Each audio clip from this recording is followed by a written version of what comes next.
el señor Staikos, el funcionario Staikos, como me gusta decirle a mí, porque es un funcionario público que, como gran parte de los funcionarios públicos en Argentina, ni hablar en Neuquén, no rinden cuentas, no pueden ser interpelados, no hay ninguna especie de auscultamiento público respecto a sus funciones. Flavio, muchas gracias por este tiempo.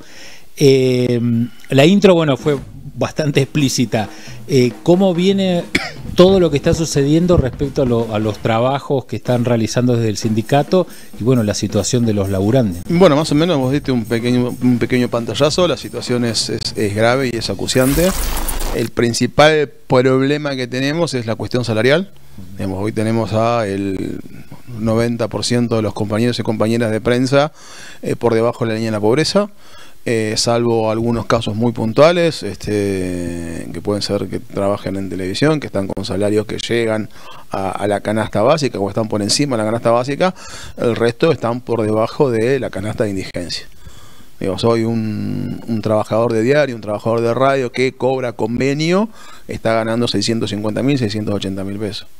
Ya le están faltando casi 100.000 pesos para la canasta. ¿Con cuántas horas de dedicación? 6, 7 en realidad. Claro, 5 días a la semana, 7 horas. Eso hace que, digamos, alcanzar ese 1.200.000, ese 1.700.000 que es en Neuquén de canasta básica, se les complica. Entonces la inmensa mayoría de ellos tiene 2 o 3 trabajos, muchos tienen 6 o 7 días de laburo, o hacen alguna otra cosa. Tenemos compañeros que, por ejemplo, trabajan en el diario, trabajan en la radio, hacen periodismo, después se dedican a hacer viandas, vender cosas en redes sociales. Muchos colegas que están empezando a dejar la actividad para irse a trabajar a otras cosas, a otras actividades, porque les da más plata. De hecho, vemos el caso de una compañera que trabajaba en uno de los diarios y mientras tanto paralelamente vendía Essen en Instagram, y un día descubrió que vender Essen en Instagram le daba mucha más plata que en el diario y terminó haciéndose del diario. Entonces la realidad es esa, y a eso sumale los grados de precarización que vos tenés, dependiendo de dónde estamos, las situaciones que se están viviendo hoy en los medios de comunicación. Hay una avanzada muy grande sobre los derechos de los laburantes. Los dos grandes ejemplos son, los tres grandes ejemplos son los 2 diarios y el canal, ¿sí? Donde están conveniados, pero lo que no está en el convenio lo empiezan a tomar con contratos, los empiezan a tomar con monotributo, los empiezan a tomar fuera de convenio, les empiezan a aplicar más horas de trabajo, les empiezan a aplicar más días de trabajo. Probablemente ganen más. Cuando ganen más es unos pesos más, a diferencia de sus compañeros de la redacción, pero tienen que hacer más cosas y tienen más responsabilidades. Y hemos tenido situaciones en donde se empieza a aplicar este fenómeno de la reforma laboral establecida por la ley Bases, ¿sí? Contratos de 6 meses, después te despiden sin ningún tipo de indemnización, y lo empiezan a hacer. Por suerte para los compañeros y lamentablemente para los empresarios, lo cual para nosotros es un gran orgullo, el Estatuto del Periodista, la ley 12.908, todavía está vigente, a pesar de que Héctor Manieto en los 80 años de Clarín dijo que quieren ir por la derogación del estatuto. Claro, él lo explicitó. Lo explicitó, ¿no? Públicamente. Bueno, y en ese contexto lo que nosotros estamos viendo es que hay una situación que se va agravando en función de cuán digital es el medio, ¿sí? Cuanto más digital es el medio, más precarizados están los compañeros y compañeras que trabajan ahí. Hay un montón de portales que los compañeros directamente cobran en negro, trabajan desde su casa, se pagan la factura, se pagan todo lo que tiene que ver con las cuestiones técnicas y operativas, los equipos, y cobran 2,50 €. Entonces la realidad es esa, y después van cambiando, las empresas van cambiando las modalidades de contratación de los trabajadores, afectando sus derechos laborales, digamos, ¿no? O sea, hago un repaso, porque abriste un montón ahí de ventanas. Son más o menos 680.000 pesos por mes. Más o menos, sí. tenés que hacer o un Uber o Natura hacer una radio y hacer prensa institucional y después subís notas a un portal y producís un programa, producís otra cosa o le vas sumando esa cosa. Estamos teniendo compañeros que están empezando a trabajar de Uber. Eso es más o menos 6 días a la semana. Y aparte tenés el hecho de que quienes ingresan en medios ya mucho más grandes, se supone con mayor capacidad de pagar sueldos, también empiezan a precarizar. Sí, tal vez a nivel de ingresos estén un poco mejor, pero están más precarizados a nivel de derechos, porque carecen de derechos. Y todo el universo digital nuevo, digamos, todo lo que tiene que ver con el mundo de streaming va hacia ese camino. El problema es que muchos de los trabajadores que están perdón, si yo laburo en la radio y hago el programa de streaming, me pagan por un solo laburo. Pues, claro, si vos entras, por ejemplo, si vos entras a un ejemplo claro, vos trabajás en la mañana en Neuquén, ¿sí? Si vos entraste a trabajar al diario, al Río Negro, que funciona más o menos lo mismo, vos entraste a trabajar al diario, a lo que era el diario, el viejo y conocido diario papel, y trabajás para el diario y la plataforma, vos estás conveniado. ¿Sí? Hay un convenio que te dice, te fija el salario, 680 lucas. Pero además del diario hay una plataforma digital, que además tiene un montón de plataformas de streaming. Si vos haces esas cosas, a vos te pagan los 680, o te pueden pagar algún plus, pero no te pagan otro sueldo, vos estás haciendo otro trabajo. Entonces sí, haces una diferencia, pero cuando vos empezás a ver, estás trabajando mucho más por puchitos. Y esa es la situación. Y bueno, y en el universo streaming la mayoría de los que están entrando no están fuera de convenios, porque el convenio gráfico no los tiene, las empresas no los quieren incorporar a esos trabajadores al convenio, y así que estamos en esa discusión. Y en las radios la situación es más precaria. Y después tenemos otro escenario, ¿sí? Estamos hablando de las empresas mediáticas, que no son tantas en la región. ¿Sí? Estamos hablando de 2 diarios, un canal, 3 radios, una plataforma digital y un multimedio del Estado. Eso así, y un par de radios más que podemos llegar a ubicar. Pero el resto de la inmensa mayoría de las radios que pueden tener no tiene trabajadores. El trabajador, que es la compu con el HADAS famoso tirando música. En parte. O bajando señal. O vendiendo los espacios. Y entonces el periodista tiene que comprar el espacio, vender publicidad, pagar el operador.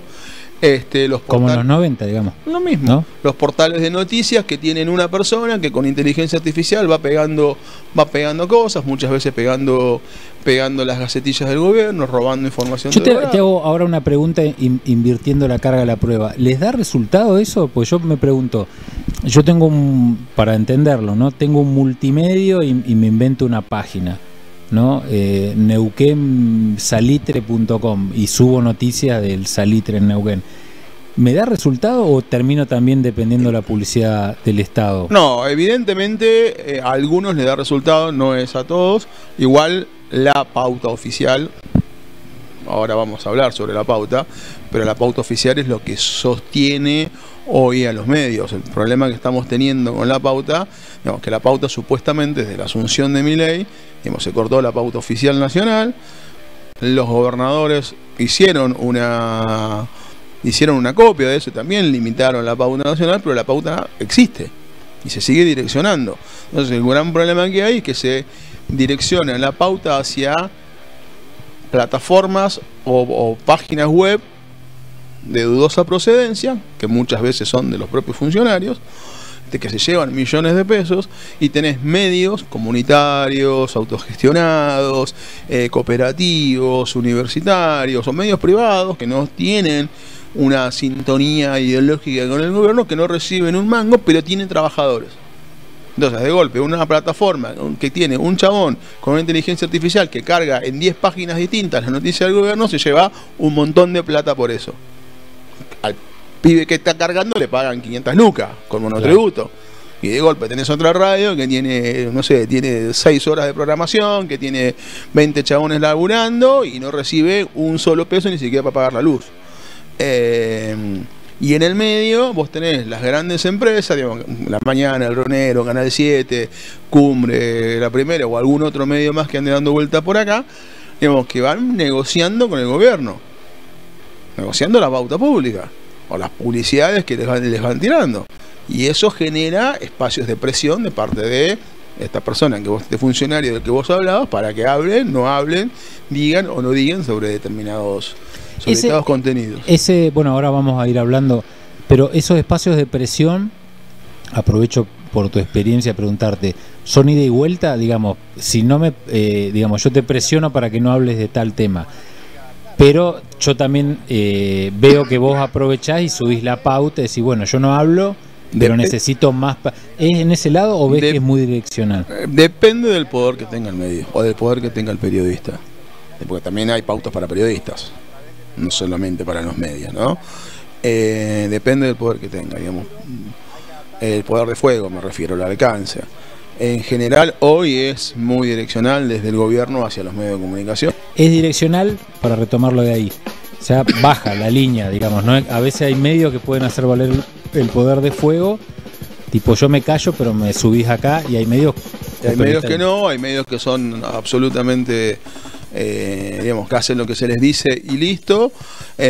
Digo, a ver, uno de los casos que tuvimos es a un colega que lo suspendieron en el lugar donde estaba trabajando porque la amenaza era de no pagarle la pauta que le debían a ese medio, una pauta millonaria, en una empresa donde hay varias decenas de trabajadores.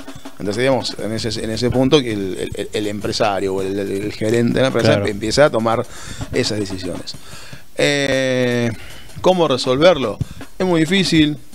El otro día lo hablábamos con algunos colegas. Digamos, la única solución posible es colectivamente.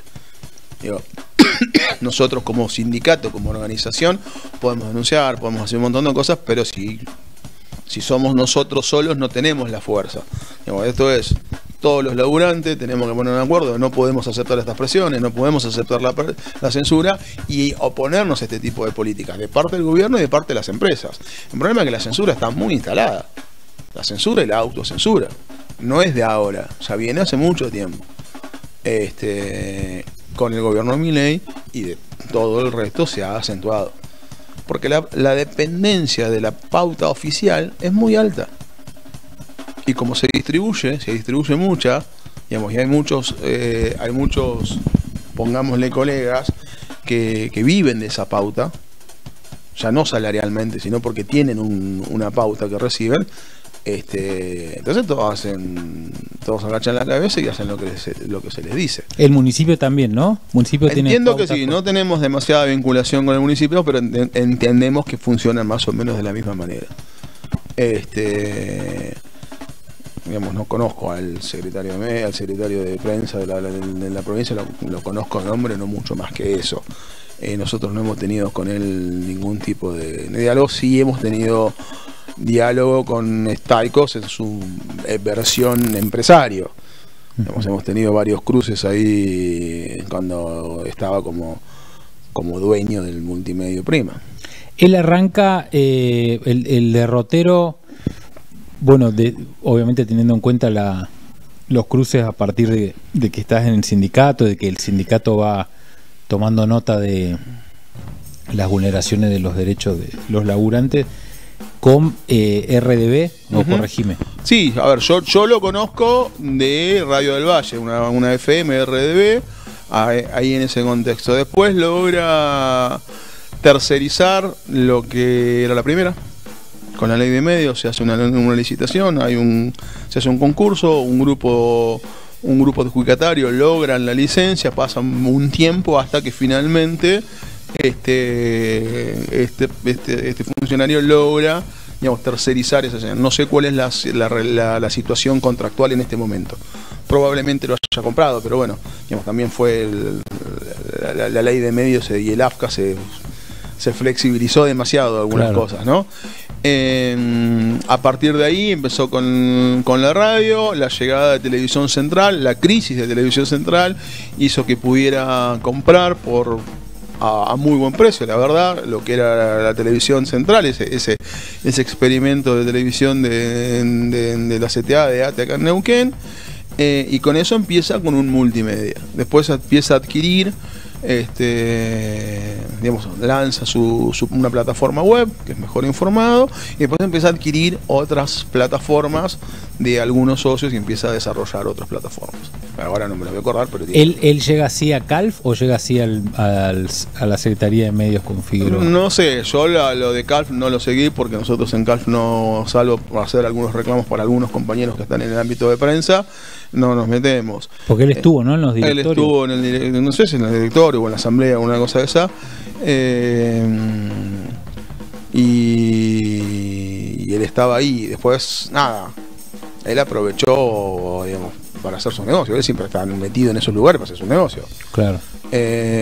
O sea, pero la fuerza, más o menos, la idea fuerza de él siempre es la pauta provincial. Sí, sí. A ver, en los términos técnicos, en los términos legales, hoy no es más dueño del grupo Multimedios Prima. En los términos legales. Sabemos que esas cosas son vidriosas. Son claro, muy vidriosas, ¿no? Pero los términos legales es eso. También sabemos que hubo compra y adquisiciones de otros medios que tampoco sabemos de quiénes son, pero digamos, todos señalan que van hacia esos lugares, ¿no? Los trabajadores te van diciendo. El tema es esto, que es la pauta sobre la que trabajan. Digamos, estamos hablando de una caja que es muy grande. La caja de la pauta pública es muy grande. Yo no recuerdo bien ahora, pero... ¿La que él recibía o la que él ahora administra? No, la que se administra en la provincia de Neuquén. En general. Porque además él administra todo. Toda la pauta oficial de la provincia, de lo que sea. Antes había una pauta oficial donde era la gobernación. Pero los organismos descentralizados o los organismos autárquicos tenían su propio manejo. Los ministerios, dependiendo de qué, tenían sus propios manejos. Hoy no, hoy está todo centralizado en su figura. O sea, él decide. A ver, para dar un ejemplo, el EPEN, cuando tiene que informar un corte, le tiene que avisar a él para que él lo publique. Un corte programado, por ejemplo. Claro. Hasta en ese tipo de cosas está. Y a partir de ahí toda la pauta que tiene, digamos, el EPN, el EPAS, todas las empresas públicas de la provincia tienen pauta. Bueno, él es el que define a quién va y a quién no va. Qué se dice y qué no se dice, a quién se le dice y a quién no se le dice. Ha logrado concentrar, bueno, por obra y gracia también de una dirección política que es lo que también necesitaba, calculo. Pero ha logrado concentrar un margen de maniobra muy amplio. Sí, ¿no? Sí.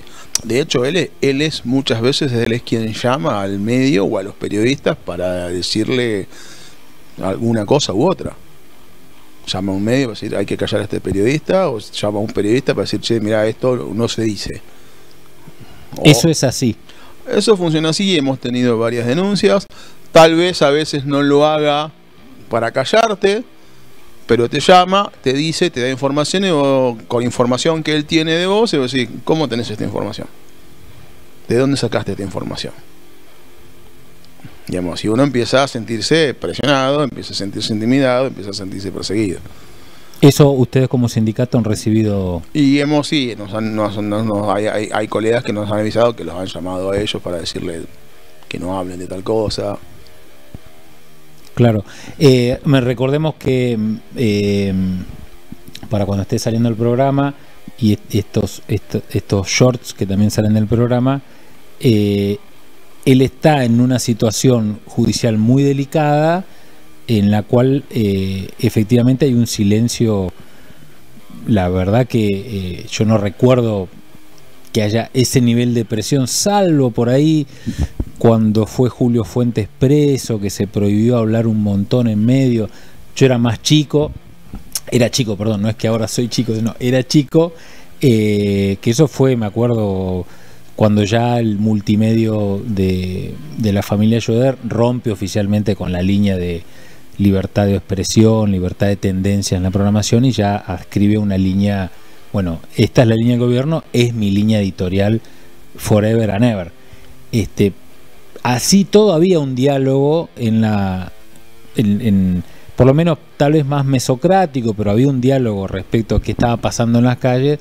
Pero ahora, por ejemplo, con la cuestión de Alejandra Sabio, es asombroso el nivel de silencio Incluso teniendo en cuenta que a nosotros nos llega, por eso quería compartirlo con vos, el hecho de que, che, ustedes pueden decir algo, ¿viste? Decir, pero nosotros no existimos, digamos, no, estamos hoy dando vueltas en redes, pero la estructura es que efectivamente se ejerce un poder de fuego, ¿no? Hay muchas presiones en torno a eso.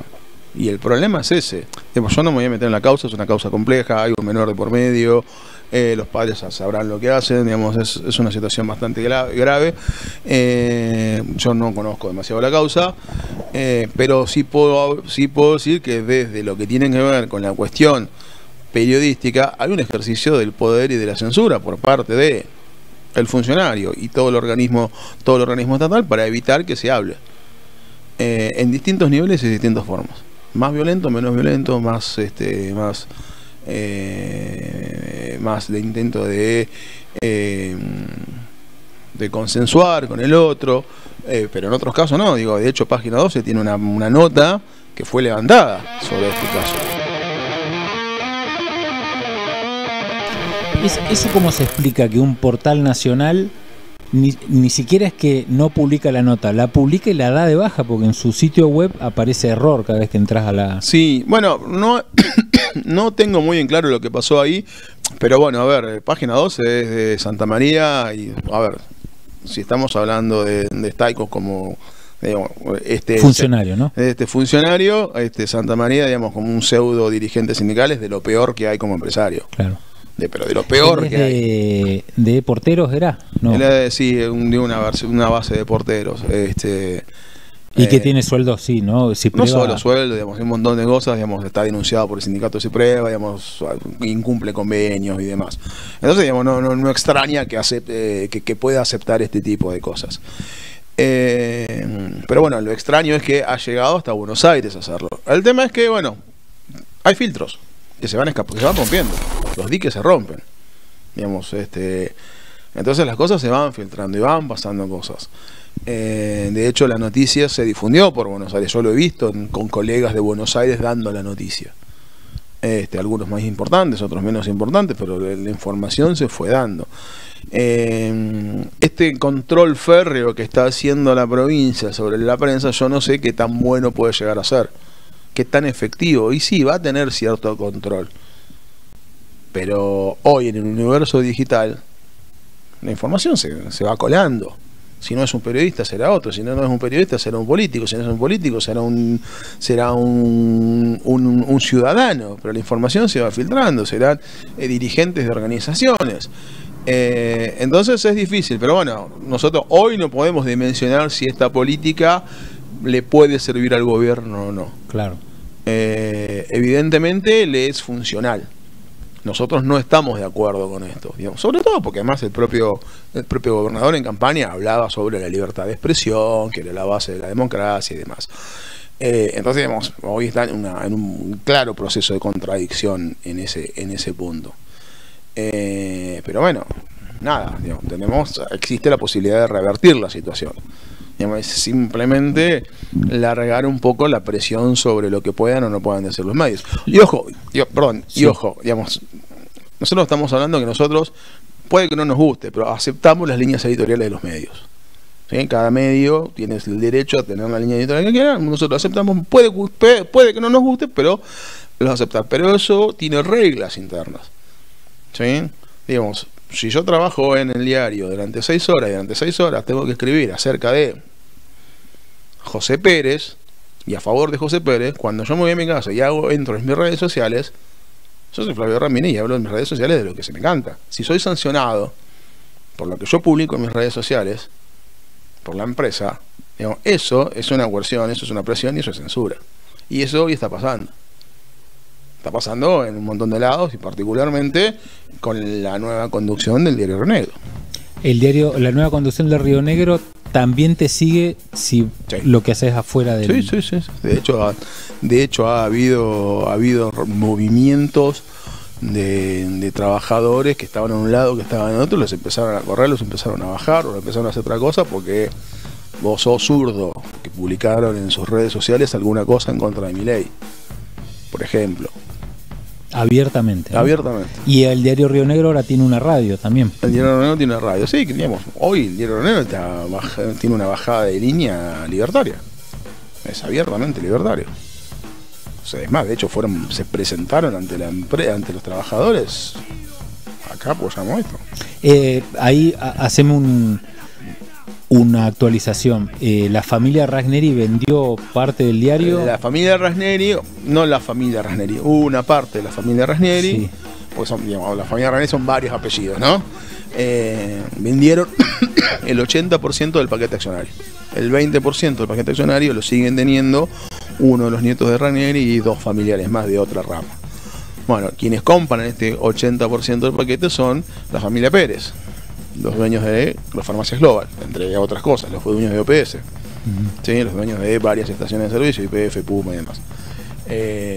Quien opera el diario Río Negro es un empresario inmobiliario de Roca que administraba campos en la zona de Valle Medio de Ragneri y hacía lo mismo a Pérez. Bueno, él es el quien está encargado de la operación del diario. Pero bueno, ellos tienen vinculación con el libertario. Se han juntado con Villarroel, se han juntado con Nadia Marca, con Venegas Lynch.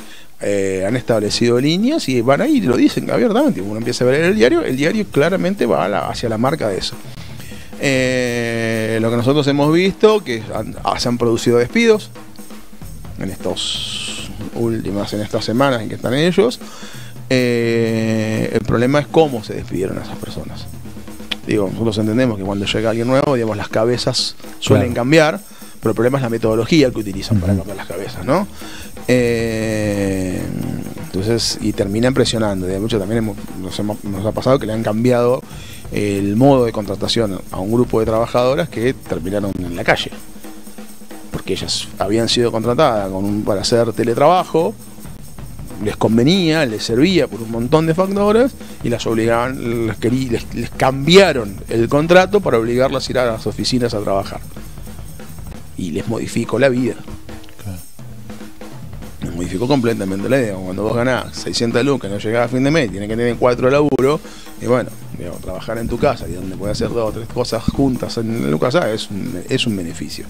La línea editorial la controla entonces directamente este grupo nuevo. ¿No es que pusieron a alguien nuevo en la línea editorial o quedó alguien? Hay una persona que es la jefa de redacción, la secretaria de redacción. Y la línea es una línea mileísta. La línea es una línea mileísta. Que bueno, ahora con la debacle que se viene, verán cómo surfean, digamos. Sí, sí, digamos, de hecho uno de los despidos tuvo que ver porque nadie respondió a la necesidad del editor, del director, de poner una foto de Milei en tapa, en el portal, por ejemplo. Entonces, nada, digamos, eso es, bueno, pero si el trabajador o el jefe o el quien sea en ese momento está en su horario de no trabajo, uno no puede responsabilizar de eso. Y ellos querían la foto de Milei en tapa. Y ellos querían la foto de Milei en tapa, bueno, y suspendieron a alguien, echaron a alguien. Por eso. No, las políticas son esas, y van a eso. Y, digamos, de hecho, están avanzando. En el caso del Río Negro mejoraron la cuestión salarial, pero están avanzando sobre los derechos. Están pretendiendo avanzar sobre los derechos. Te pago más, pero voy recortando esto. Y exigen cosas. Hoy estamos en la dictadura de los clics. En general, digamos, no solo en cualquiera de los medios de acá, digamos, en líneas generales, en los medios, en casi todo el mundo estamos en la dictadura de los clics. Vos sos un periodista, pero si tu noticia puede ser muy importante, pero si la ve una persona no me sirve. Si tu noticia es una pavada, pero la vieron 10 millones de personas, son más grandes que claro. La vidente que explica el triunfo en el Mundial. Por ejemplo. Entonces, nada, digamos, ponete TikTok para eso. Digamos, y a eso se le suma la presión afuera del laburo, me decís. Y sí. Hay un detalle que quiero aprovechar para dialogar con vos respecto a esto que tiene que ver con las líneas editoriales. Y un tema que siempre es recurrente en las charlas que tenemos, recuerdo una que habíamos hecho ahí cerca de las vías del tren, donde al aire libre, no sé si te acordás, donde la charla era también esa. Bueno, el trabajador de prensa se siente trabajador. Hay un momento en el que cuando ya empezás a tratarte con el nombre de pila con algún funcionario, no te ves más como un laburante? Digamos que esas discusiones siguen presentes hoy en el ámbito sindical. Sí, siguen presentes. Lo que pasa es que hoy el paradigma cambió con las nuevas generaciones. Sí, vos hoy tenés, en las redacciones, digamos, tenés 3 generaciones. ¿Sí? La generación mía o más grande, que sí tiene esa mirada que vos acabas de decir, de esta cuestión. Digamos, primero y principal, digamos, las periodistas, nuestro gran motor es el ego. Entonces somos egocéntricos y, digamos, y nos sentimos fantásticos por eso, porque nos conozcan, porque nos vean, porque nos lean, porque nos escuchen, por lo que sea. Y porque tengamos cierto poder de influencia hacia la sociedad y hacia sectores importantes de la sociedad, empresarios, políticos y demás. Digamos, eso es lo que nos... Digamos, para mí está mal, pero bueno, es lo que muchos creen. Entonces vos tenés un sector de una generación que viene de la vieja escuela, que sí, que se siente que cuando hacen política hablan con los políticos y son cercanos a los políticos y tienen poder de decisión de los políticos, o a los deportistas, o a los empresarios, o a lo que sea. Después tenés otra generación, que es un poco más chica que yo, que ya viene trabajando en los medios hace más de 10 años, que no tiene esa mirada, que son laburantes, que ya están... se sienten desamorados del trabajo, porque el trabajo no les paga, porque tienen que trabajar muchas horas, porque tienen que tener mucho trabajo, ganando más con 50, están lejos de la casa, no ven a la familia. Entonces empiezan a buscar otros universos. Y después tenemos las nuevas generaciones, los menos de 30, que van al universo digital, no les interesan los derechos laborales, no tienen ningún compromiso en esos derechos y no tienen ningún compromiso con el ámbito laboral. Ellos van, hacen su laburo y cuando el día que se tienen que ir, se van a hacer otra cosa. Es ideal para las corporaciones, ¿no? Claro. De hecho, un fenómeno que se está dando en la región y en el país son las plataformas que empiezan a incorporar a los streamers. ¿A quién? A los influencers, que no son periodistas. Los empiezan a incorporar. ¿Acá en la región está pasando también? Acá en todos lados, está pasando en todos lados, sí. Pero acá también está pasando. Entonces los incorporan a los programas de stream, los incorporan a seguir. ¿Por qué? Porque se tiene que dar una especie de interacción, ¿no? El influencer aporta a sus seguidores y le da contenido al medio, y el medio le aporta pantalla al influencer. El problema es que los contenidos que vos tenés ahí no son periodísticos. Claro. Bueno, y el universo que vos tenés ahí, que nosotros lo que vemos es que la mayoría están muy pocos meses y después se van. ¿Por qué se van? Porque ellos tienen, digamos, existe en el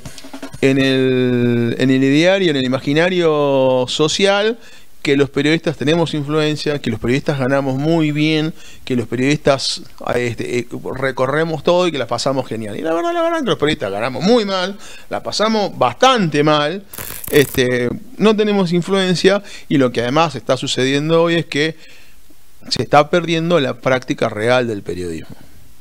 Hoy el 80% de quienes hacen periodismo lo hacen desde un escritorio y con un teléfono y a través de las redes sociales.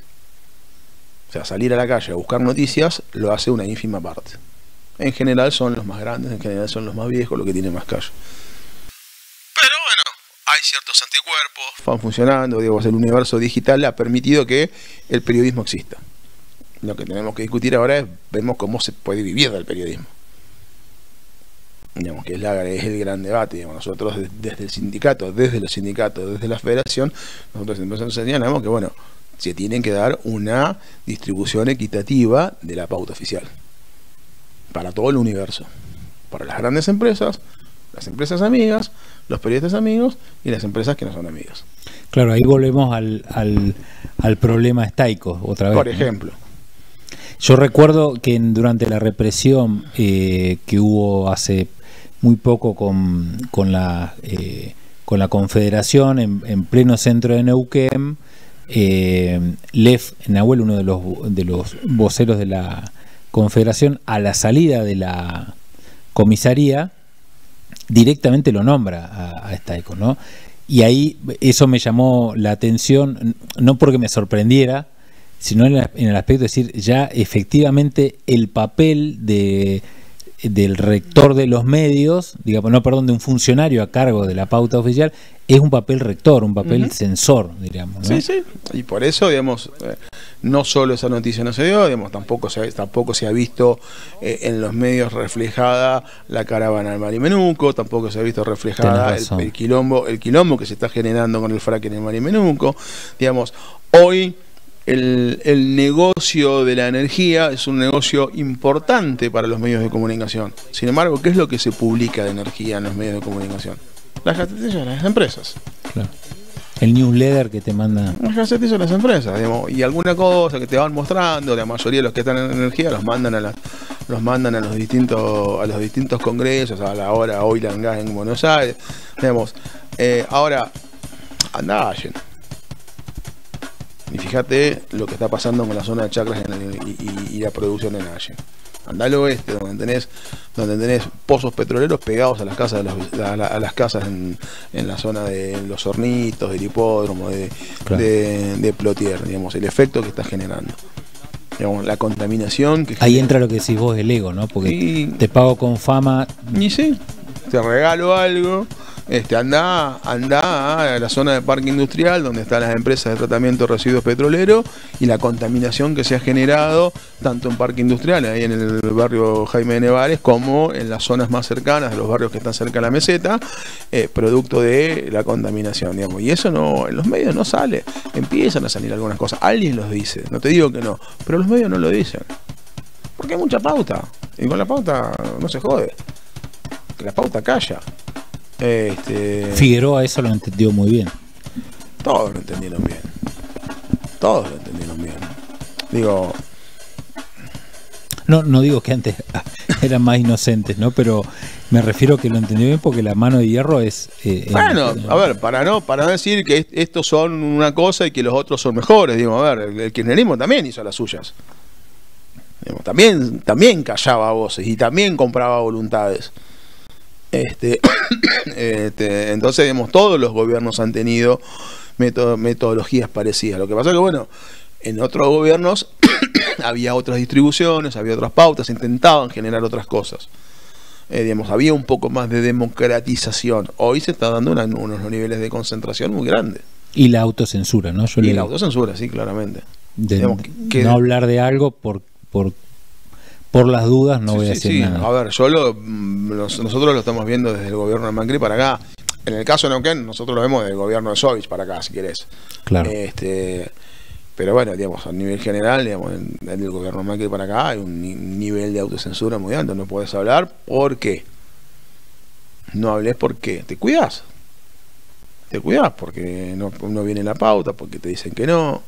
Entonces, nada, empezás a escribir otras cosas, empezás a hablar de otras cosas.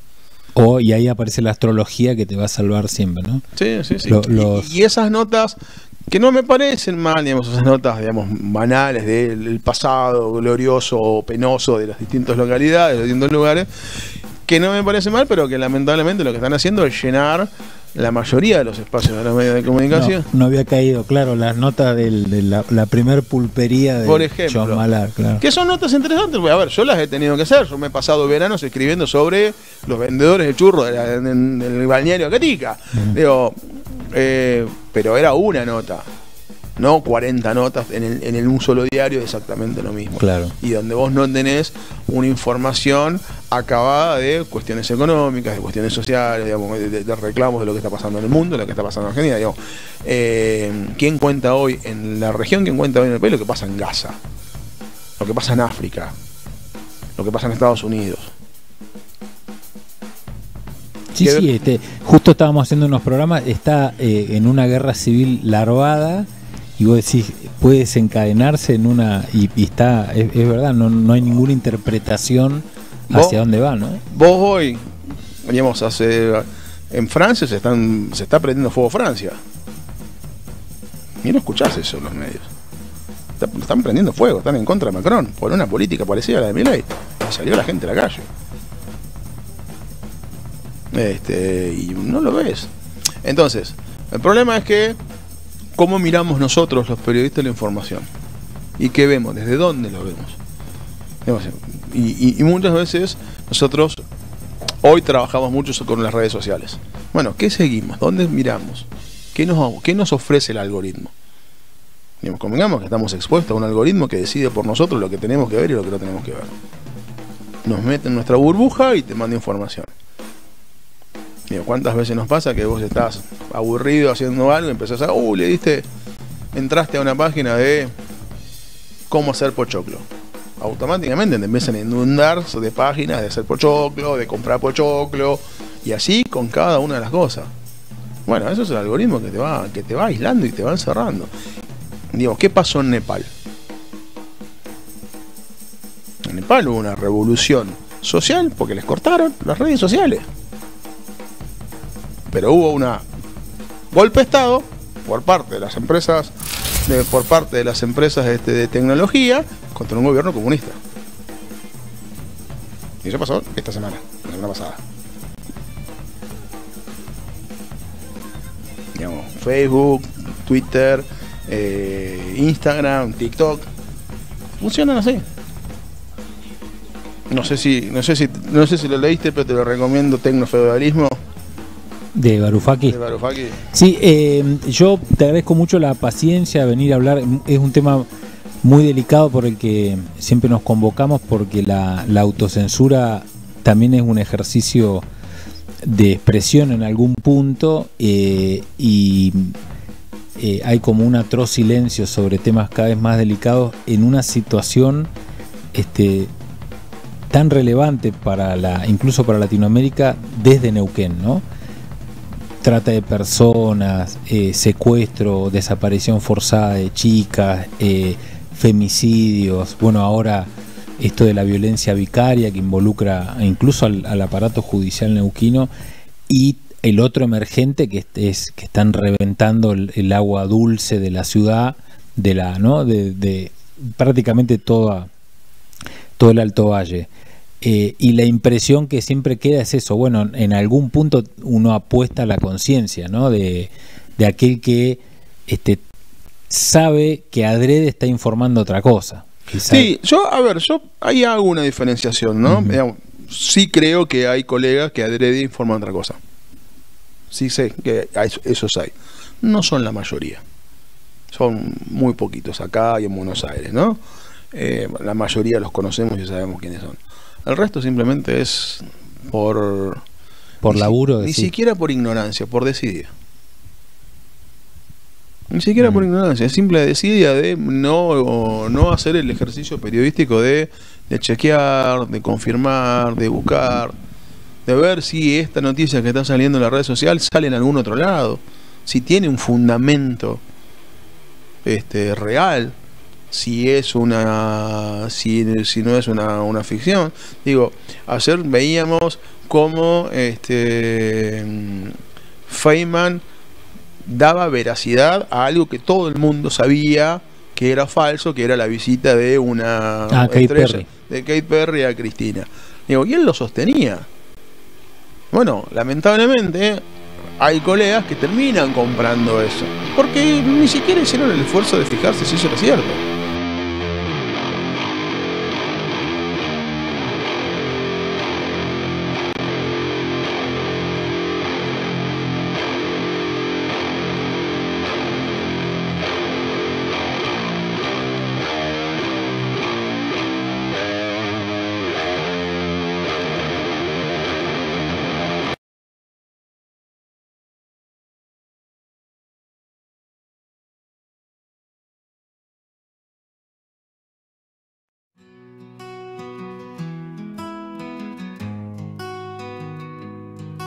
FM Argentina, en el 98.9 de tu dial. La voz del pueblo, la voz real, no del gobierno ni del capital. Decimos todo, no nos callamos, con voz en la lucha siempre bancamos. La que no se vende, la que no traiciona, la que te informa, te canta y te emociona. FM Argentina, una voz que no se calla nada.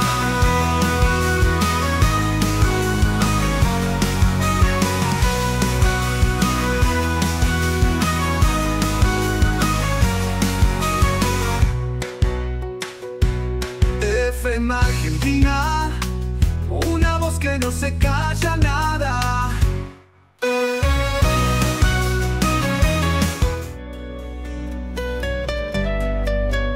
En la cima del poder, con la ley bajo el zapato, vive Staikos, el censurador barato. Con sonrisa de acero y puño de traición, manda a callar verdades con orden y corrupción. Controla los medios, la prensa, el noticiero, borra notas, tapa voces, se cree justiciero. Pero en su lista negra hay una madre luchadora, Alexandra la valiente, que no se queda llorando a solas.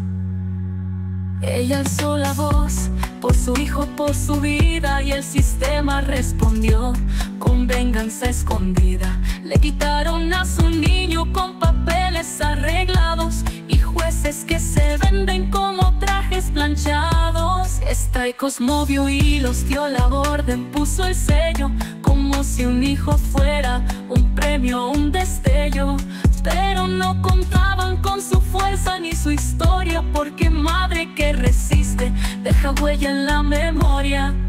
Staikos, tu poder tiene fecha de caída, la justicia que torciste se endereza con la vida. Y Alexandra no está sola, somos eco en su dolor, porque donde hay censura nace un grito interior.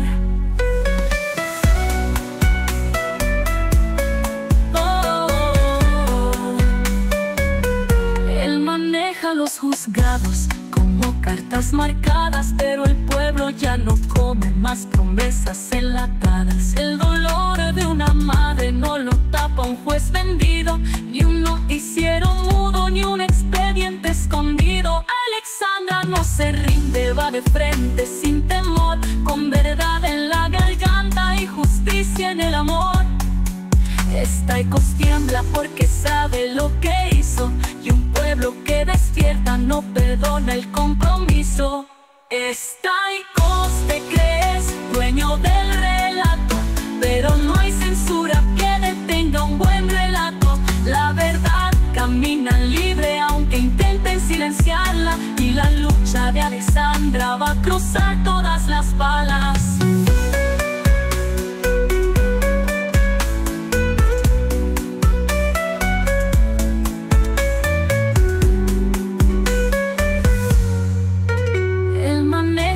Juzgados como cartas marcadas, pero el pueblo ya no come más promesas enlatadas. El dolor de una madre no lo tapa un juez vendido, ni un noticiero mudo, ni un expediente escondido. Alexandra no se rinde, va de frente sin temor, con verdad en la garganta y justicia en el amor. Staikos tiembla porque sabe lo que hizo, y un pueblo que despierta no perdona el compromiso.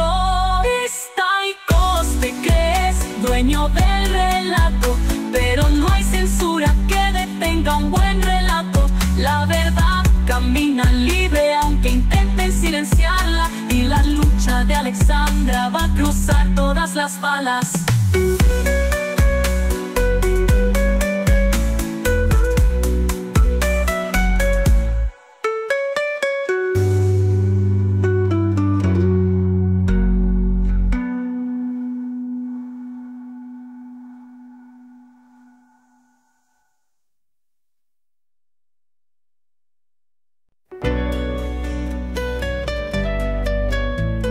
Cima del poder.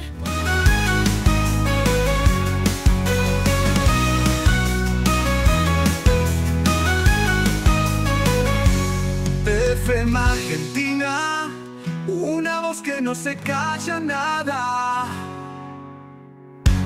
La que no se vende, la que no traiciona, la que te informa, te canta y te emociona.